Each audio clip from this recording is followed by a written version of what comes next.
Well, the White House is back with Ukraine. Donald Trump confirmed an agreement with NATO, under which America will sell $10 billion worth of weapons to the alliance members for transfer to Ukraine itself. Well, what kind of weapons is important here?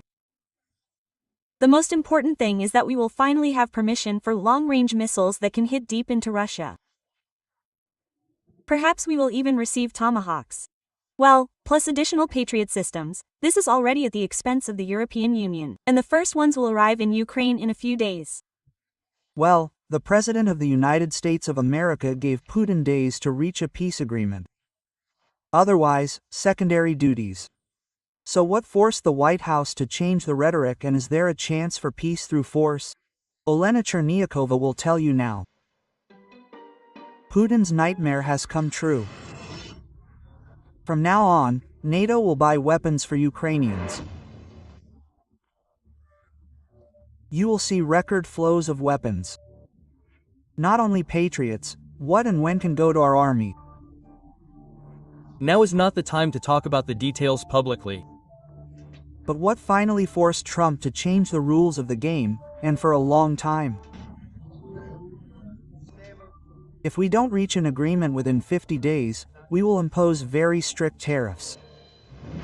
On Monday morning, the U.S. President's special representative for Ukraine will arrive in Kyiv. Keith Kellogg will be personally met by the head of the president's office. Then there will be meetings with Zelensky. First one-on-one, then in an expanded format.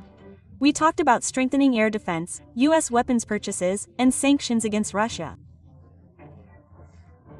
We had a very good meeting with the general. We are grateful to President Trump for all his messages and a truly strong decision to resume supplies. Unlike the special representative's first visit in February, this meeting seems much warmer, and Kellogg's position in the Trump administration is more stable. Now the role of Special Representative Witkoff is somewhat fading into the background. This is, a faction of peace that wanted to come to an agreement with Putin. So his time is coming, as a representative of this trend, namely the continuation of the war and military victory over Russia. This is our window of opportunity. And this is Washington. This is where all the attention of enemies and allies was focused on Monday, because Trump announced his statement on Russia.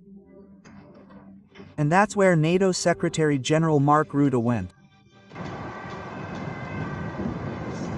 Trump himself invited him, because on Saturday he finally decided to transfer weapons to the country at European expense. We made a deal. We will send them weapons, and they will pay for them. We will send the best weapons to NATO, and in some cases for Mark's proposal for Germany. They will first send the missiles, and then they will replace them, and NATO will take care of it. Not only Germany is ready to join the deal, says Rutte, but also Finland, Denmark, Sweden, Norway, Great Britain, the Netherlands and Canada. The purchase and transfer of weapons will be coordinated within the alliance. In the Czech Republic, the process will be controlled by the ambassador to NATO, and not Defense Minister Hexet, who has long been an opponent of sending any weapons. We will work through NATO mechanisms to know what the Ukrainians need so that we can form packages. Ukraine can get its hands on a truly huge amount of military equipment. What weapons Europe will buy for us are not yet disclosed. And this is really a key issue. The Axe edition writes about a package worth $10 billion. Trump has officially announced the Patriots so far. We have one country that has 17 Patriots that are preparing to be sent. They will not need them. So we are going to agree on where these 17 or most of them will go. And this can be done very quickly. However, he did not specify whether it is a whole complex or just installations, and whether all 17 are for Ukraine.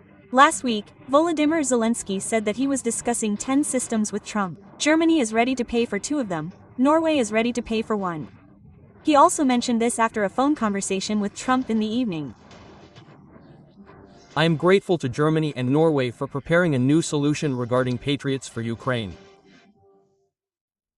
Military Watch magazine, citing its own sources, wrote about the possible transfer of long-range JASSM missiles. These are high-precision cruise missiles launched from fighter jets. The modified version flies 1,000 kilometers.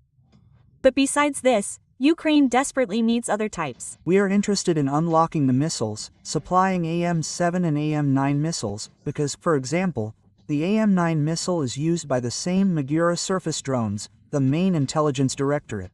And it is these missiles that, as a result of the implementation of the earlier FR and SU Ukrainian-American program, use the same GMLRS shells for HIMARS. These are ATACMS missiles that we need. Well, the rest is just a list of our operational needs. Providing weapons is already a change in the rules of the game. But what made Trump take this step? There were times when I would come home and say, "First Lady, I had 3 great conversations with Vladimir. I think we've got it all worked out." Quote, and then I turn on the TV, and she'd say, "That's strange, because they just bombed a nursing home."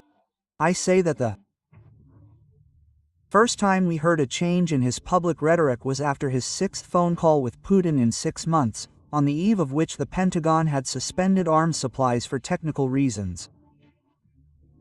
Instead, Putin said, "I'm not going to stop."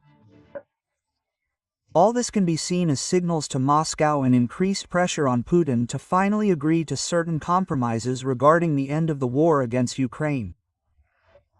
And in the case of Trump, a phenomenon is possible. I call it Trump's Hills. In other words, this can become an example of the policy of peace through force.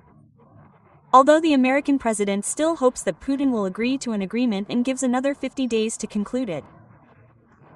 If not, sanctions await Moscow. The Kremlin is noticeably nervous. It is no coincidence that on Monday, with the reaction, they released a negotiator who is understandable to the Americans, Kirill Dmitriev, who called on America to dialogue, not pressure.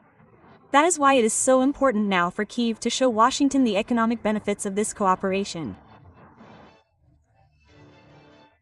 It is very important now to actively work with the U.S. military-industrial complex so that the Americans have an economic interest in helping Ukraine, in supplying weapons to Ukraine.